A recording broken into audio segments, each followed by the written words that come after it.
Hola, buenos días. Espero que todos me escuchen muy bien. Mi nombre es Andrea Moreno y hoy vamos a estar platicando de un tema súper importante que nos habla sobre el mes sobre el autismo, ¿no? Entonces vamos a estar resolviendo dudas al final. Situación que nos escuche o que se trabe un poquito, por favor, comentarlo.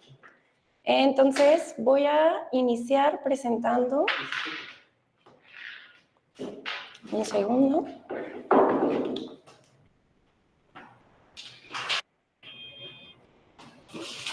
¿Sí se alcanza a ver la presentación? Perfecto. Muy bien. Vamos a iniciar hablando de qué es el autismo. Y bueno, el autismo es un trastorno del neurodesarrollo, no es una enfermedad, es una condición con la que nacemos y bueno, evidentemente vamos a tener diferentes niveles de apoyo en el autismo. Vamos a estar hablando un poquito más de ello, pero primero iniciemos con esta gran parte, ¿no? ¿Qué es el autismo y por qué esto es un tema bastante importante del cual tenemos que hablar? El trastorno del aspecto autista es una condición neurológica y del desarrollo que aparece en la niñez y afecta a cómo una persona se interactúa. Evidentemente vamos a tener dificultades un poquito en la parte de la socialización. Ellos, su manera de socializar es diferente a la nuestra. Por ejemplo, nosotros es muy fácil quizás llegar a un lugar y tener una interacción comunicativa un poco más normal, ¿no? Pero estos chiquitos normalmente su interacción comunicativa es un poco diferente. Ellos necesitan que alguien se acerque para poder interacción, ¿no? De tener una interacción comunicativa, perdón. Ellos principalmente tienen otro tipo de fortalezas, son muy buenos para ciertas habilidades, tienen diferentes características, a lo mejor son buenísimos pintando, a lo mejor son muy, muy buenos leyendo, ellos tienen intereses restrictivos, a lo mejor les gusta un poquito más un tema y entonces de ese tema es del cual van a estar hablando continuamente. Entonces, bueno, a lo mejor su interacción comunicativa es relacionada a ese tema que les gusta y nosotros, pues, a lo mejor podemos tener como muchos más diversos temas, ¿no? Pero de todas formas, pues, eso no quiere decir que no tengan una interacción comunicativa. Por ejemplo, vamos a hablar inicialmente de las características presentes en los niños neurodivergentes con autismo. Y aquí vamos a tener como dificultades para iniciar o mantener conversaciones. Era lo que les hablaba un poquito, ¿no? Vamos a tener a lo mejor problemas para que nosotros lleguemos a algún lugar y digamos, no, hola, ¿cómo están? Y empezar como a hablar sobre algún tema. Entonces, ahí es donde vamos a tener un poquito de dificultad. Sin embargo, eso no quiere decir que no se pueda entablar una conversación con ellos. Al contrario, son unas personas que tienen muchísimos temas interesantes y vamos a poder aprender muchísimo de ellos. También vamos a tener dificultades para la comprensión del lenguaje no verbal. Si, por ejemplo, nosotros llegamos a algún lugar y hacemos alguna cara extraña o a lo mejor ponemos como volteamos la cara y demás, pues a lo mejor nosotros tenemos una idea de que nos sentimos incómodos, de que quizás a lo mejor tenemos muchísimos nervios o no conocemos a nadie y entonces eso nos pone incómodos, ¿no? Y estos chiquitos tienen esta dificultad para entender como esta parte, ¿no? A lo mejor también el sarcasmo es complicado que ellos lo entiendan. Si nosotros llegamos y decimos, ay, sí, ¿cómo es? Sí, así. Y entonces lo hacemos en modo sarcasmo, para ellos pues es literal. Ellos no comprenden esta parte del área sarcástica. También vamos a tener dificultades para entender el humor y la ironía. Igual me voy a esta parte del sarcasmo, ¿no? Para ellos es complicado porque todo es literal.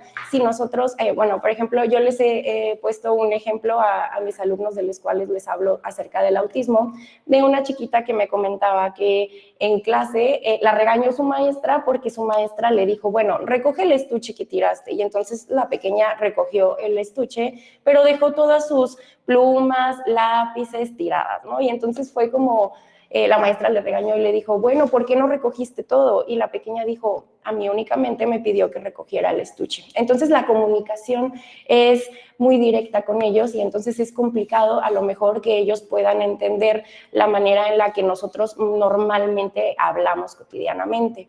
También vamos a tener dificultades para interactuar con otros niños. Si bien, como ya hemos dicho, vamos a tener problemas en esta parte de la socialización, a lo mejor para nosotros iniciar una conversación atención, y debido a eso vamos a tener ciertas complicaciones en hacer amiguitos o en el juego simbólico. Ahí es donde comenzamos con este tipo de problemitas. Nosotros a lo mejor recordamos que cuando estábamos pequeños agarrábamos una tacita y entonces hacíamos como que teníamos un sorbito de café y entonces ya teníamos esta parte del juego simbólico en donde teníamos una interacción comunicativa. Estos pequeños normalmente les cuesta un poquito de más trabajo tener un juego simbólico, en donde tengamos que representar a lo mejor algún personaje que no se encuentra en ese momento, o tengamos que tener una imaginación de, hay que imaginarnos que estamos comiendo una galletita, ¿no? Y entonces agarramos una galleta imaginaria y entonces comenzamos a comerla. Estos pequeños, pues realmente su modo de juego no es el mismo y debido a eso tienen complicaciones en esta parte para socializar con sus iguales. Y también vamos a tener dificultades para entender normas sociales, como saludar al llegar a un lugar, presentar una sonrisa social. ¿Por qué? Bueno, porque simplemente nosotros tenemos ciertas características sociales que hacemos comúnmente, como por ejemplo, al momento de llegar a un restaurante, decimos provecho, ¿ok? Y entonces para ellos es a lo mejor no tan necesario interrumpir al momento de estar comiendo para decir provecho. Entonces, bueno, esas son las características que luego solemos notar en pequeños con autismo. También vamos a tener intereses repetitivos y restringidos. Quiero platicarles que tengo un pequeñito que le encantan los dinosaurios, le encantan. Entonces, se sabe todos los nombres de los dinosaurios, sabe en dónde viven, qué comían, y entonces cualquier tema del cual nosotros estemos hablando siempre mete algo relacionado con los dinosaurios. Y la verdad es que es un tema bastante interesante y de ahí también podemos nosotros tomar como esta parte de la ventaja y poder enseñar quizás algún otro tema, siempre relacionándonos con este tema que más le gusta. ¿Por qué? Porque así vamos a tener como su foco de atención. También tenemos comportamiento rutinario. A ellos son un poco inflexibles en esta parte del cambio de rutina. Debido a eso podemos presentar desbordes emocionales. Supongamos que nosotros estamos muy acostumbrados a que nos levantamos a las 7 de la mañana, después a las 8 nos vamos al colegio y comenzamos con nuestra rutina día a día que se repite toda la semana. Sin embargo, si algo se sale de este patrón, ahí es donde vamos a poder presentar un desborde emocional. Entonces, debido a eso, tenemos que nosotros anticipar este tipo de conductas o de cambio de rutina para que pues no tenga alguna sobrecarga sensorial o que tengamos un desborde emocional un poco significativo o alguna desregulación. También vamos a tener sensibilidad sensorial. Si nosotros, por ejemplo, vamos a una plaza en donde hay muchísimo ruido, en donde a lo mejor hay muchas luces, a lo mejor llegamos a nuestra casa y nos sentimos como un poquito abrumados. Bueno, pues imagínense sentir eso muchísimas veces más, ¿no? Ok, esto es lo que pasa con los pequeños con autismo. Van a sentir un poquito más todas estas estimulaciones y debido a eso vamos a tener descargas emocionales en donde quizás nos sentamos bastante incómodos, en donde haya desregulación emocional, en donde quizás no podamos ir a ciertos sitios por la luz, por el sonido. Entonces, bueno, esto es a lo que me refiero con la sensibilidad sensorial. Es bastante significativo. ¿Por qué? Porque, bueno, nosotros quizás estamos acostumbrados a ir a lugares en donde quizás haya muchísimo ruido o a lo mejor las luces que normalmente nosotros estamos acostumbrados, pero para ellos es una situación un poco incómoda. También vamos a tener presencia de estereotipias. Vamos a hablar un poquito más adelante de las estereotipias, pero las estereotipias se presentan para una regulación emocional. Si, por ejemplo, nosotros tenemos una carga bastante significativa en cuestión sensorial, bueno, los pequeños presentan diferentes movimientos que son los que se refieren con estereotipias y los utilizan para poder regular y poder calmarnos antes de, pues, presentar algún desborde emocional. También, bueno, tenemos excesiva adherencia a las reglas. Ellos, si por ejemplo nosotros les comentamos no podemos realizar dicha acción, ellos de verdad acatan la regla y entonces eso es lo que van a ir generando durante, pues, varias parte de su vida, ¿no? Las reglas son bastante importantes y si se ponen a pensar es un poquito esta parte también de el comportamiento rutinario, ¿no? La adherencia a las reglas, el comportamiento rutinario, el cómo nosotros seguimos como patrones completamente continuos y esto es justamente para no tener alguna desregulación emocional. También vamos a tener la falta de adaptabilidad a nuevas circunstancias que se asocia un poquito con el estrés. Supongamos que nosotros tenemos un pequeño con autismo y entonces tenemos que hacer un cambio de rutina bastante significativo, entonces ahí es donde vamos a tener como una parte de la inflexibilidad. Supongamos que a lo mejor tenemos que cambiarnos de casa o tenemos que ir de vacaciones y nosotros no anticipamos esta acción, pues ahí es donde vamos a tener ciertas problemáticas. Y bueno, ahora sí, como les comentaba, tenemos 3 niveles de apoyo. Entonces está el nivel de apoyo 1, que antes era conocido como Asperger, pero en el DSM-5 se eliminó ese apartado y entonces está como autismo nivel de apoyo 1. Y entonces aquí vamos a tener problemas en la parte de la interacción social, que es lo que les comentaba anteriormente. También, bueno, vamos a tener problemas en la inflexibilidad para el cambio de rutina, también les comenté anteriormente, por eso es muy importante que nosotros tengamos visualmente cómo es la rutina para que si va a haber un cambio podamos anticiparlo con tiempo de anticipación. También vamos a tener la excesiva adherencia a las reglas y la presencia de estereotipias, que son estos movimientos repetitivos que hacemos ante una sobrecarga de estímulos. También vamos a tener el nivel de apoyo 2, que bueno, aquí vamos a tener la presencia de dificultad en la interacción comunicativa verbal. Por ejemplo, a lo mejor la comunicación o el lenguaje se va a ver presente aproximadamente a los 6, 7 años, dependiendo evidentemente del pequeño, porque no todos son iguales. También incluye, bueno, tenemos que tomar en cuenta la estimulación, si vamos a terapias, cuándo fue el diagnóstico y demás, ¿no? Entonces no podemos generalizar, pero normalmente puede llegar a presentarse después o a lo mejor se presenta, pero no tenemos un lenguaje fluido. También, bueno, vamos a tener apoyo para realizar actividades cotidianas. Aquí también a lo mejor vamos a tener dificultades en la coordinación, entonces vamos a necesitar el apoyo de nuestros familiares para poder realizar algunas actividades cotidianas, ¿no? Ya sea a lo mejor bañarnos, ponernos los zapatos, ponernos una playerita, cambiarnos, todo ese tipo de situaciones. Y también vamos a tener el nivel de apoyo 3. Y aquí, bueno, muchas veces vamos a tener poca lenguaje verbal y entonces, bueno, igual aquí se puede presentar aproximadamente a los 7 años. Muchas veces la interacción comunicativa va a presentar bastantes sesgos y también vamos a necesitar mucho más apoyo para realizar actividades cotidianas, como es cambiarnos, lavarnos los dientes, bañarnos y todo este tipo de situaciones. Pero aquí voy a hacer un paréntesis, no quiere decir que no podamos lograrlo, ¿ok?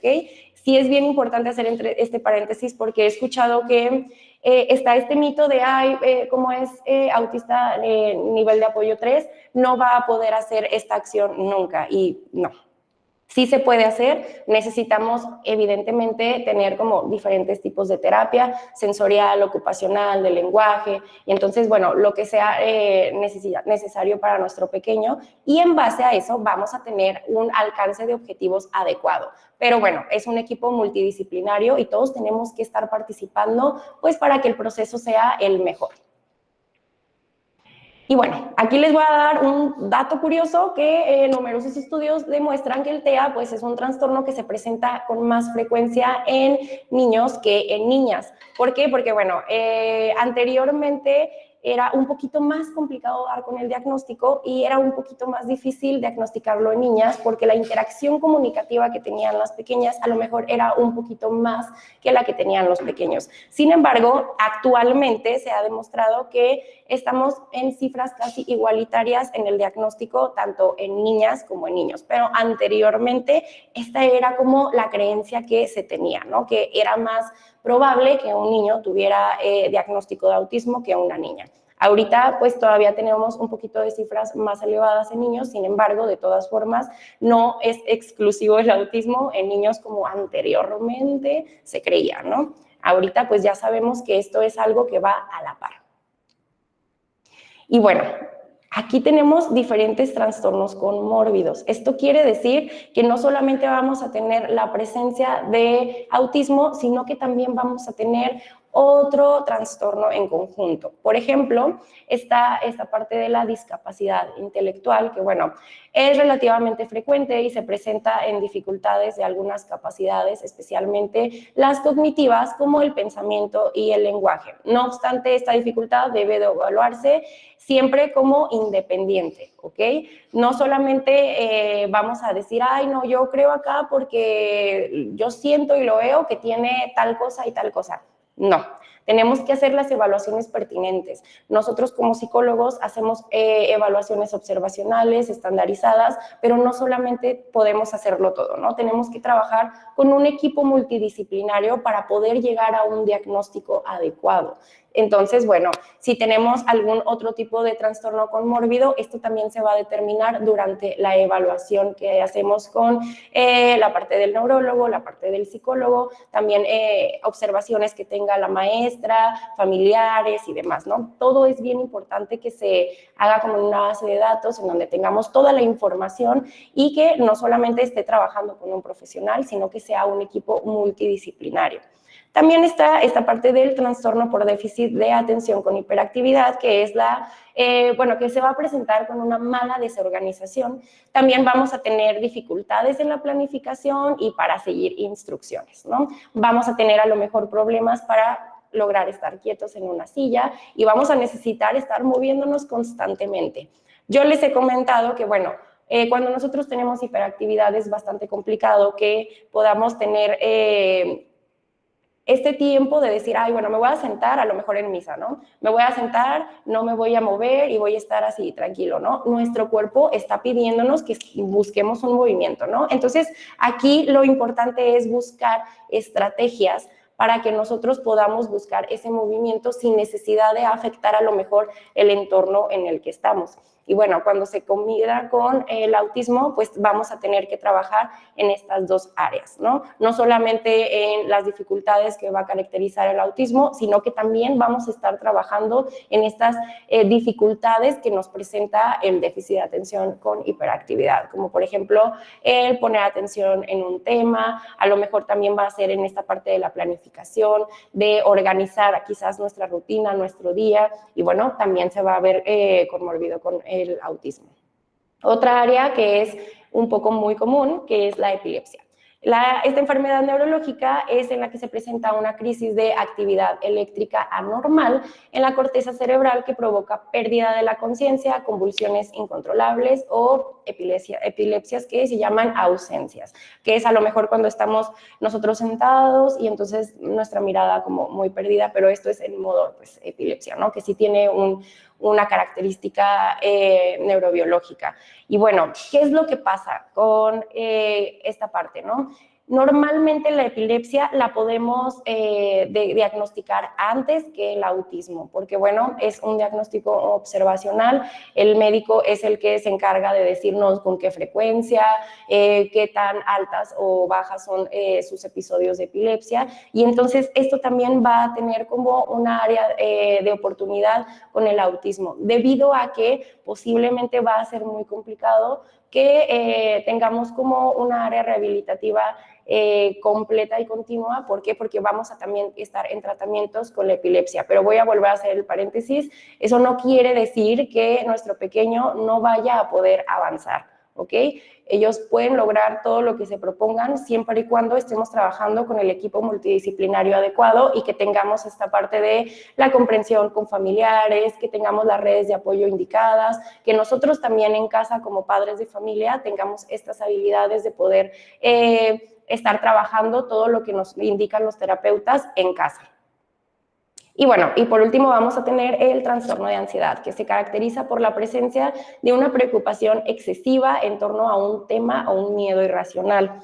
Esto puede pasar bastante común, si no es que de verdad es el pan de cada día, y no solamente de nuestros pequeños con autismo, sino también de todas las personas, ¿no? Estos cambios que tenemos en la vida cotidiana a veces son bastante complicados, y también este tipo de situaciones en que nos causan bastante ansiedad y que muchísimas veces pudiéramos llegar quizás a lastimarnos sin darnos cuenta, ¿no? Como por ejemplo, mordernos las uñas hasta que ya nos pueden llegar a sangrar, o a lo mejor quitarnos como los pellejitos de aquí de los dedos hasta poder llegar a lastimarnos, ¿no? Entonces, es por eso que nosotros tenemos que también trabajar esta área en cuestión de la ansiedad para poder canalizarla, bajarla y poder trabajar diferentes áreas, ¿no? Que son las que vamos a trabajar con las características del autismo. Y ahora sí, les voy a explicar qué son las estereotipias. Y bueno, las estereotipias son movimientos repetitivos que tienen como finalidad concreta bajar esta parte de la sobrecarga sensorial que luego podemos llegar a tener en diferentes situaciones o diferentes contextos. Ocurren solamente mientras el niño está despierto. Esto es bastante importante porque anteriormente se confundía con una epilepsia. Sin embargo, no es así, es completamente diferente. Una estereotipia se va a presentar cuando a lo mejor tenemos un desborde emocional, una sobrecarga de estímulos, y entonces esto nos va a ayudar a regular este tipo de situación. Se puede presentar en forma quizás de aleteos, en donde tenemos este movimiento repetitivo, o podemos balancearnos adelante y atrás, o a lo mejor podemos tener como estos tics, ¿no? En donde estamos completamente repetitivo esto, y nos va a ayudar a poder controlarlo. Muchas veces también se presenta en modo de giros, ¿no? Y comenzamos a girar bastante. Yo me acuerdo que anteriormente una conocida me decía es que ¿por qué mi hijo da tantas vueltas, ¿no? Y entonces su pequeño tenía ya diagnóstico con autismo, y pudimos llegar a notar que después de que giraba reiteradas veces, podía lograr estabilizar ese desborde emocional que iba a iniciar, y entonces se sentía muchísimo mejor emocionalmente. Entonces, debido a eso es que se presentan las estereotipias. Y bueno, suelen iniciarse antes de los 3 años de edad, son como bilaterales, y entonces pueden afectar como en donde tenemos como esta parte de los aleteos, ¿no? Estamos utilizando nuestro cuerpo para decir, ¿no? Algo está bien, a lo mejor algo no me está gustando tanto, pero no solamente se presenta cuando algo no nos gusta, también se presenta cuando nuestro nivel de emoción es bastante significativo, ¿no? Cuando tenemos una emoción alta, quizás cuando abrimos los regalos de Navidad o a lo mejor vemos quizás que los Reyes Magos llegaron, y entonces abrimos los regalos y entonces comenzamos a tener toda esta emoción, ¿no? Entonces ahí también se pueden presentar las estereotipias. Cuando una emoción es bastante fuerte es cuando la estereotipia puede llegar a presentarse. Entonces no solamente en una sobrecarga de estímulos se puede llegar a presentar, pero cuando la emoción está muy, muy fuerte también pudiéramos llegar a presenciarlo.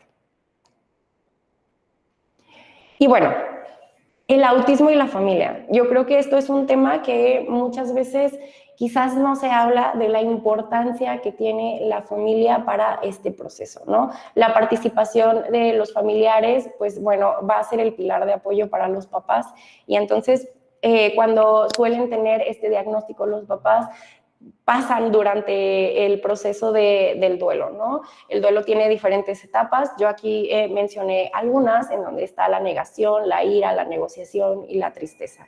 Entonces es bastante complicado porque, bueno, claro, tienen que vivir su duelo, pero también tienen que vivir el proceso de ocuparse para poder rehabilitar todas estas áreas de oportunidad que a lo mejor presentan a nivel escolar, a nivel social. Entonces, tenemos que buscar la manera de apoyar a los papás, porque es un pilar importante y porque realmente, pues bueno, es un cambio también de rutina y de vida en cuestión de lo que hacían cotidianamente, ¿no? A lo mejor ahora, en vez de únicamente levantarse por la mañana y pararse y vestirlos, ahora a lo mejor vamos a tener que repasar la rutina que vamos a hacer en el día para que pudiéramos anticipar cualquier tipo de situación. Entonces, es bastante significativo e importante que le demos a la familia todo el apoyo necesario para que pueda vivir el proceso del duelo, pero que también pueda aprender y tener esta parte del tiempo para sus pequeños, que pueda llegar a practicar todas estas tareas que suelen dejar los terapeutas para trabajar en casa. Y bueno, por ejemplo, tenemos diferentes necesidades familiares, que son las necesidades emocionales, la de información, que muchas veces es como voy a buscar información en todos lados y muchas veces esa información pues es errónea. Entonces yo recomiendo siempre ir con un profesional, con un neurólogo, con un psicólogo que sea especialista en el área de autismo, y solamente así, bueno, ya tener como toda la información. A lo mejor ellos nos pueden brindar revistas, artículos, documentos, libros que pudieran orientarnos de una mejor manera. También vamos a tener esta parte de la planificación del futuro, ¿no? Muchas veces está esta parte, esta incógnita grandísima que luego llegan a tener las mamás, que es ¿qué va a pasar con mi hijo cuando yo no me encuentre presente en este mundo, ¿no? Y entonces es como de, bueno, evidentemente vamos a buscar que nuestro pequeño tenga esta parte de la independencia, porque, bueno, claramente que se puede, es mentira los que dicen que no, dependiendo también a lo mejor del nivel, el nivel de apoyo que va a necesitar, pero eso no quiere decir que no vaya a poder hacer ciertas acciones, ¿no? Entonces, bueno, es importante que planifiquemos el futuro. También vamos a tener necesidades económicas, porque claramente vamos a necesitar pues terapias, citas con el neurólogo, y todo esto nos puede ayudar nuestros familiares, nosotros en conjunto. Por eso es una red de apoyo, ¿ok? Necesitamos que todos estén participando para poder llegar a un fin. Y también, bueno, las necesidades de la vida cotidiana, ¿no? Yo me acuerdo que una mamá me comentaba y me decía, es que lo que más me conflictúa a veces es que necesito bañarme y no tengo quien me pueda cuidar a mis pequeños en esta parte, ¿no? Entonces, ni bañarme puedo. Entonces, aquí es cuando necesitamos que pues la familia nos llegue a apoyar, a lo mejor que busquemos algún acuerdo o una rutina en específico para que podamos tener sesgos de tiempo en donde podamos tener nuestra vida independiente, ¿no? En donde podamos bañarnos, en donde podamos comer tranquilos, en donde podamos pensar, relajarnos y demás, porque, bueno, no podemos tener como todo el estrés sobre nuestros hombros, porque, bueno, al final de cuentas no es lo más óptimo. Y bueno, aquí también puse otro dato curioso, que el papel de los abuelos en la familia con los niños con autismo es súper importante. El 30% de los abuelitos son los que se dan cuenta quizás de que ciertas características que presenta nuestro pequeño no van de acuerdo a su desarrollo. Entonces, ahí es cuando podemos decir que quizás vamos a buscar ayuda profesional para ver qué es lo que pudiera llegar a estar pasando. Entonces, el apoyo de los abuelos es bastante importante, muy, muy importante, no solamente para el apoyo con nuestro pequeño, sino también para el apoyo con los padres de familia. Y lo más importante en esta parte de aquí son los hermanos, ¿ok? Los hermanos de los niños con trastorno del espectro autista, pues también constituyen un grupo social particularmente vulnerable. ¿Por qué? Porque, bueno, muchas veces es un poquito complicado que tengan en la parte del entendimiento cuando están muy, muy, muy pequeños, ¿no? Yo me acuerdo que anteriormente he escuchado ciertos comentarios en donde los pequeños es como de, bueno, yo no sé por qué mi hermanito no hace esto y el hermanito de mi compañero a lo mejor sí lo hace, o porque yo no puedo jugar con mi hermanito como lo hacen mis demás compañeros, ¿no? Y entonces es esta parte en donde nosotros como padres de familia, como profesionales de la salud, tenemos que informar a estos pequeños para que pueda haber una adecuada comprensión. Tenemos que hablar literal qué es lo que está pasando en cuestión de cambio de rutina familiar. A lo mejor también tenemos que buscar que haya este vínculo, ¿no? Que a lo mejor si tenemos dificultades en cuestión del juego, bueno, pues como familia vamos a hacer una dinámica familiar en donde todos nos podamos integrar y pasar a un adecuado momento, ¿no? Entonces, aquí lo importante es que pues no se deje de lado este tipo de preocupaciones que llega a tener pues nuestro pequeño, y que se le explique y busquemos la integración para que no nada más esté como este sesgo. También, bueno, vamos a presentar ciertas cositas como por ejemplo los celos, ¿no?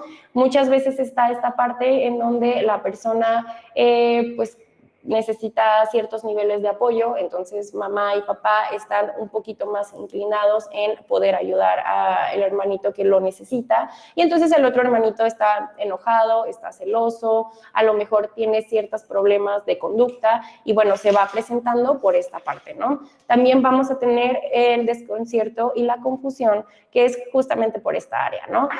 No vamos a entender qué es lo que está pasando, a lo mejor va a ser bastante complicado que tengamos una adecuada información, porque bueno, estamos aprendiendo qué es lo que está pasando, pero pues nosotros como profesionales y también como padres de familia tenemos que explicar cualquier duda que pudieran llegar a tener. Y está esta parte que es bastante preocupante, que es el aislamiento.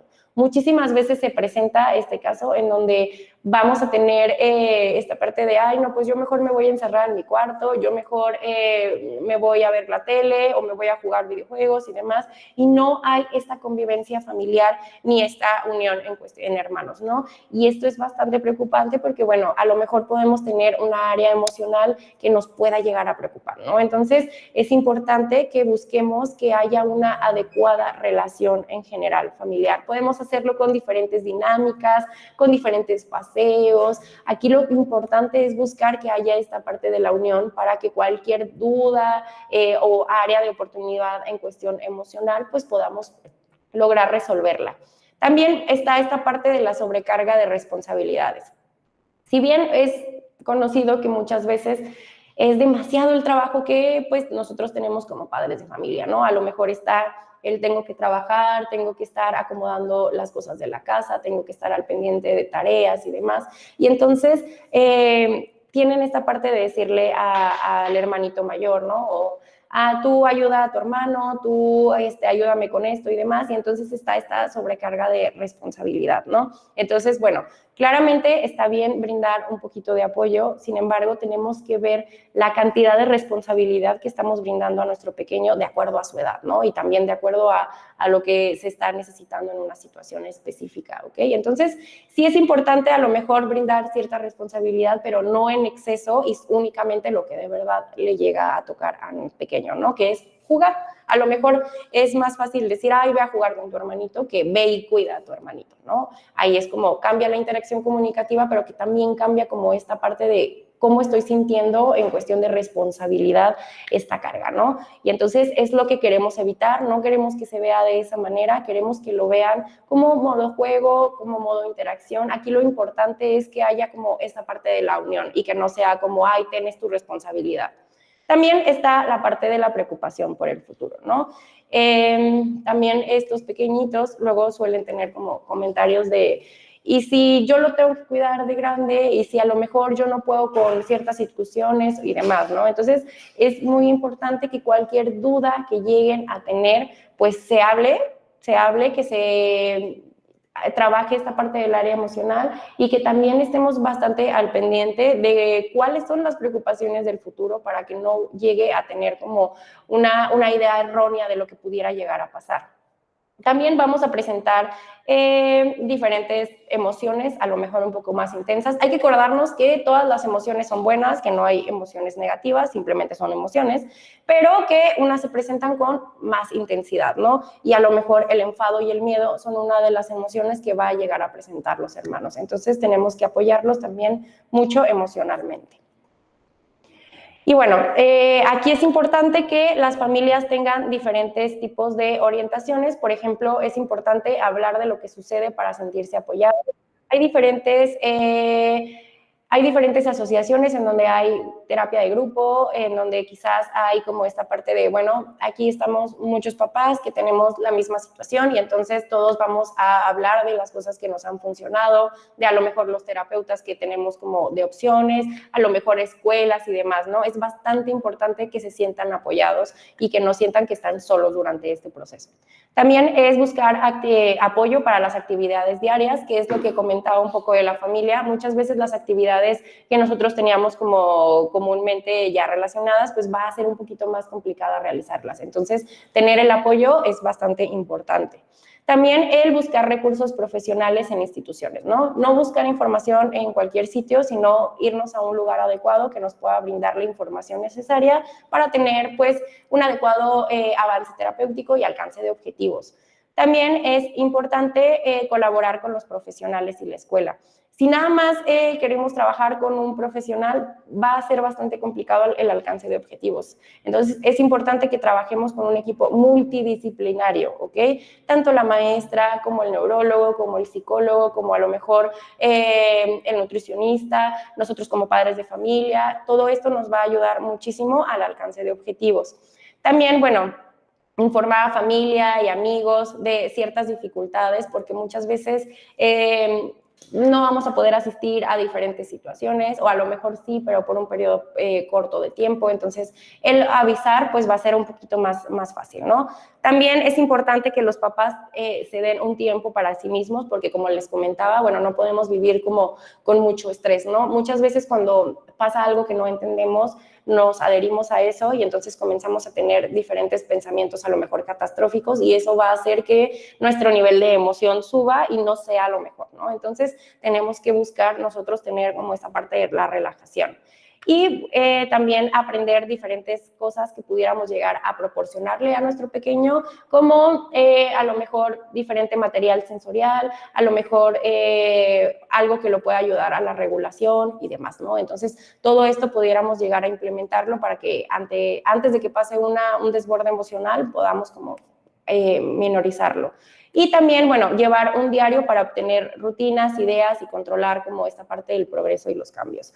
Es bien importante muchas veces identificar qué es lo que pasó antes, durante y después del desborde emocional. Igual son datos que te piden los profesionales de la salud, sin embargo, bueno, como papás tenemos que llevarlo bien a cabo. Y bueno, eso es todo. Espero que les haya gustado. Estoy abierta a sus preguntas. Espero que pudieran llegar a preguntarme cualquier duda que tengan. Aquí estoy.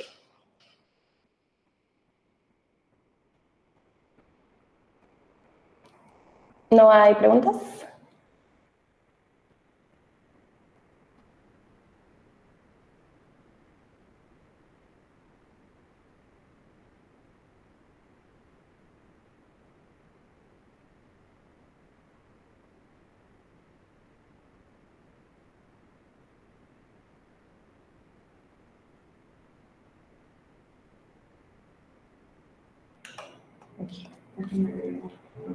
¿No hay preguntas?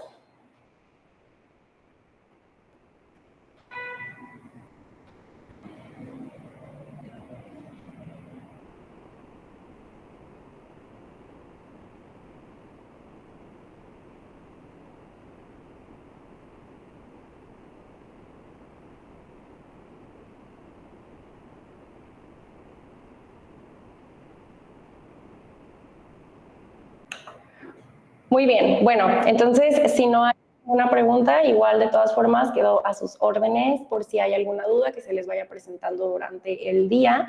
Y bueno, es importante que tengamos esta idea de que, bueno, el autismo simplemente es algo que podemos vivir de la mejor manera, que no todo es malo como muchas veces la sociedad lo hace creer, que somos muy capaces de lograr hacer diferentes cosas, de entablar una conversación, de tener una relación amorosa, amistosa, y que evidentemente, bueno, hay que quitar todos esos estigmas sociales respecto a el autismo. Muchísimas gracias. ¿Levantaron la mano? Perfecto. ¿Quién levantó la mano? Muy bien. ¿Ok? ¿Los leo o igual me pueden preguntar por el micrófono?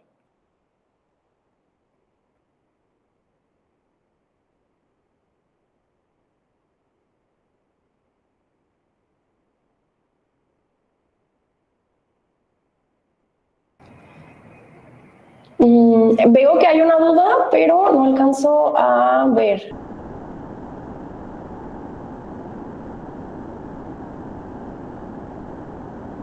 Ok, ya pude leerlo.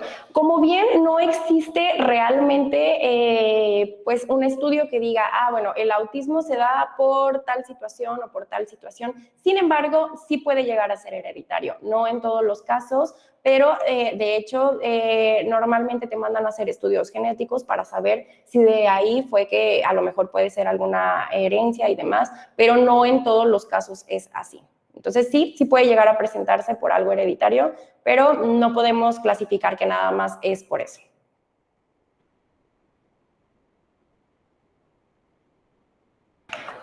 Ok, bueno, para los que no sé si nos vieron la pregunta, pero aquí decía que sí podía llegar a ser hereditario el autismo, ¿no? Entonces, bueno, como les comentaba, sí puede llegar a presentarse hereditariamente, sin embargo, bueno, no es general, no podemos decir que es 100% hereditario, ¿ok? Se puede presentar por algunas otras acciones. ¿Hay alguna otra pregunta? ¿A qué edad es cuando se presentan los primeros inicios de que sea autista? Esto es bien importante. Les voy a explicar algo que a lo mejor creo que no les expliqué en la presentación. Existen rasgos que a lo mejor podríamos llegar a observar desde edades tempranas. Sin embargo, también hay otra parte del autismo en donde comenzamos a tener un desarrollo normal y llegamos a la etapa de 4 o 5 años y entonces comenzamos a tener una regresión, en donde todo lo que aprendimos quizás es como si no lo hubiéramos hecho, en donde a lo mejor ya tenemos como esta falta de contacto ocular, en donde a lo mejor ya tenemos la presencia de estereotipias, en donde quizás comenzamos a caminar de puntitas, que son ciertas características que presentan los pequeños con autismo, ¿no? Entonces, se puede presentar de estas dos maneras, en donde quizás desde edades tempranas nosotros podemos llegar a observar ciertos rasgos o características y pues vamos con el pediatra para saber cómo es este proceso, ¿no? Sin embargo, también se presenta desde esta otra contraparte en donde vemos que quizás todo iba pues de acuerdo a su desarrollo, pero después de eso comenzamos a tener como este sesgo, ¿no? Y ahí es cuando vamos a tener la complicación. ¿Alguna otra duda?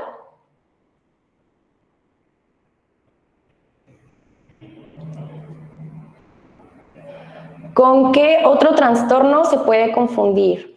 Ok, puede ser con trastorno del lenguaje y también se presenta mucho con este trastorno sensorial, ¿no? ¿Por qué? Porque, bueno, como podemos haber escuchado anteriormente, tenemos esta presencia de a lo mejor la sobrecarga de estímulos, pero no es únicamente de los pequeños que tienen autismo, también podemos llegar a tener otros tipos de trastornos, como este que es el trastorno sensorial, en donde vamos a tener también problemas en el área sensorial. ¿Okay? Entonces, bueno, también se puede confundir o con las altas capacidades, ¿ok? Muchas veces nosotros vemos como un pequeño con autismo nivel 1 y entonces ya nos imaginamos quizás a Sheldon Cooper de la teoría del Big Bang, en donde es súper inteligente y todo lo sabe y demás, y no podemos únicamente catalogarlo como que todos los pequeños van a ser igual que él, ¿no? Entonces, normalmente a lo mejor lo logramos como confundir con algún otro tipo de trastorno. No sé si hay otra pregunta. Creo que ya no veo.